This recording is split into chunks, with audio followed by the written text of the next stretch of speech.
So what makes sex good or bad? And this is the discussion we're having actually on our Sunday call. It's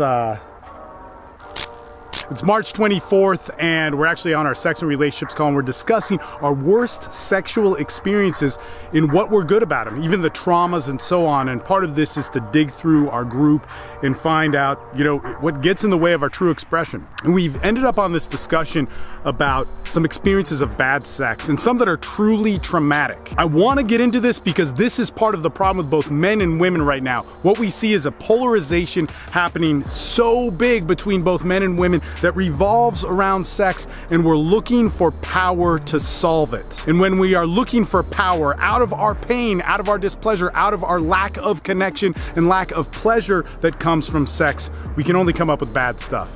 And I think that's where we're at right now. Kind of a crazy topic. YouTube won't monetize me for it. Facebook will suppress it. And who knows what IGTV will say. But let's give it a listen. Hey guys, my name is Steve Mayeda, and I'm a men's coach in Austin, Texas. I'm a BJJ practitioner, a Wim Hof enthusiast. I have an amazing family, 4 awesome boys and a beautiful wife. And what this podcast is about being the better man. What we talk about is tried and true because we've been doing it with groups of men just like you for over 12 years. Listen up, and I hope you enjoy. So what's so crazy about this is that literally if you talk about sex, especially from a men's perspective on all these different platforms, it does get suppressed, which is really sad because it is one of the most important discussions that we can have.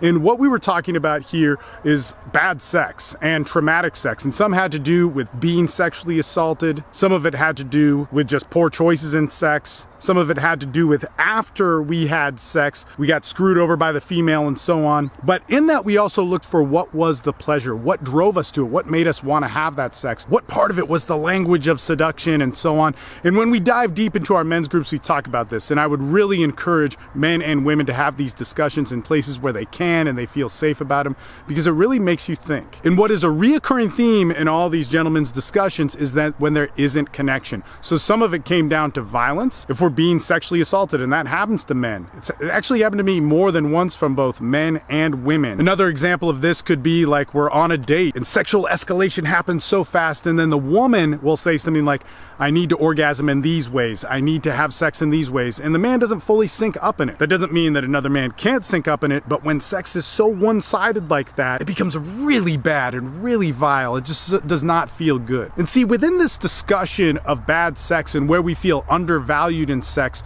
we can freely talk about what this makes us think, what this makes us feel, explore the whole experience of it, and even go through the pain and shock of it. In fact, there was a gentleman on here who's been with us for about 4 years, and when he first came in, this was a highly traumatic thing, and now he's freely able to speak about it and joke about it with other guys and talk about it like it was just an event that happened to him, and now make choices in his life based off of that. It was pretty cool. He's helping out another dude who had a similar experience, and man, that's a good thing. So why is this so important? We only talk about sex in this culture when it comes to a commodity, when it comes to hysteria, when it comes to something to make us super popular or reactive, but we never talk about it like it's a normal thing, a normal expression of men and women, a normal pursuit. And if we are going to have normal sex, we seem to base it on these different ideological principles. And I've been talking about this a lot in these videos that I've actually all shot today, and there's a reason for that because it's on my mind right now. But also, I truly think good sex and expression of your sexuality can change you at its core and really make you a better person ultimately, and hopefully making the world a better place. But let's just stick with you on this one.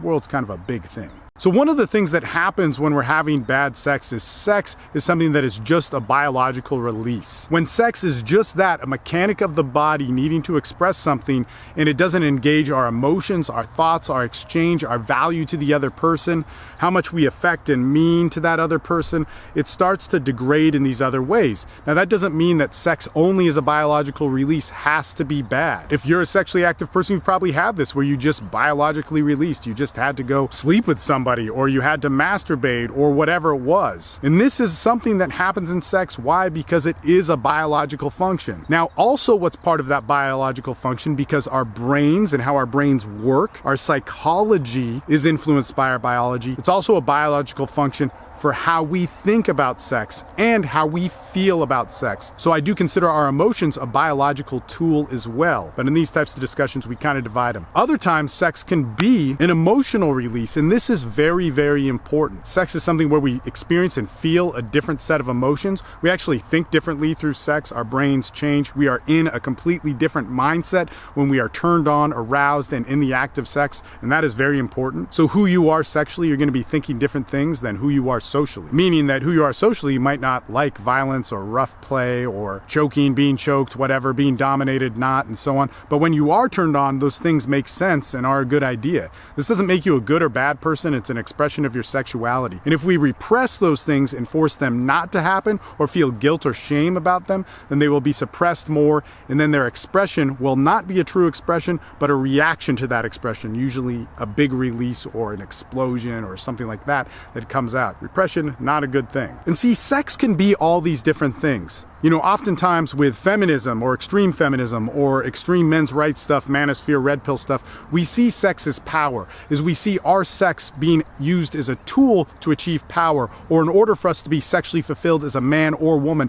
we need to experience power. It's no longer about rights or fairness or equality or whatever it is in society, but it's more about power. It's no longer about rights or freedom or equality within society or how nature meant us to be. It's really about power. Now, sex can absolutely be about power. It can absolutely be about an emotional release. It can absolutely be about healing. It can absolutely be about a biological, physical release that we need to have. But if we only have it as one of those things and not the complete picture of all things that it is, meaning pleasure and expression and exchange, if sex is not about connection, then it will distort into something that can never be fulfilled. Meaning that if you are not connecting and exchanging with your sex, at least some of the time, sex will be massively confusing for you, and you will seek power over. You'll over-intellectualize it, and you will never be happy with sex. And this is where I see men and women ultimately sexually frustrated, not able to express themselves, not feeling good and comfortable with who they are, yet enslaved by the biological urges, the psychological urges, the emotional urges, and the pleasurable urges of sex wanting to release itself. We find the answer with arguing about social causes, which are very real and they need to be discussed, but they don't need your sexual frustration, your emotional baggage,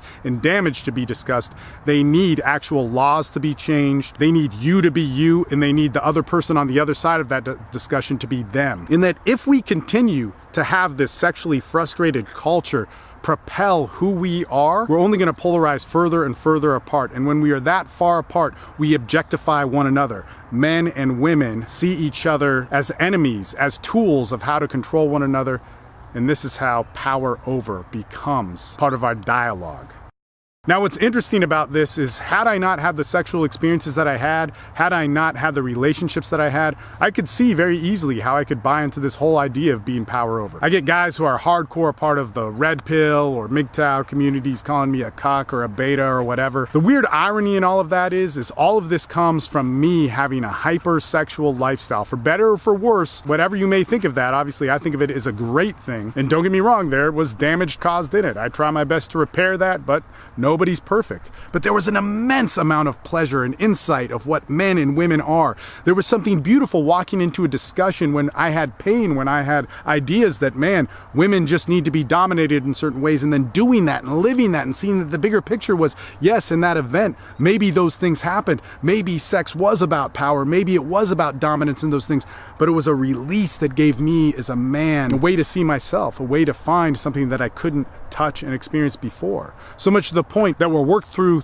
me through sex and relationships, especially with groups like my own, and being able to discuss and talk and workshop those things while being sexually active, that allowed me to realize that we're all the same. We're all the same in the sense that we want the same thing. We want connection. We want the opposite, in my case, women, to help change and metamorphosize me. We all seek that. What's so interesting is we do that through isolating ourselves. Basically, men want to be around more men to define what being a man is. Stay as far away from women as possible so that when we do talk to women, we have the right power so we don't get screwed over in how we were hurt before. And don't get me wrong, I think fraternities are important. I think sororities are important. I think men and women should have their own groups. I have my own men's group that is only men for a reason, but it is dependent upon us having relationships and interacting with women.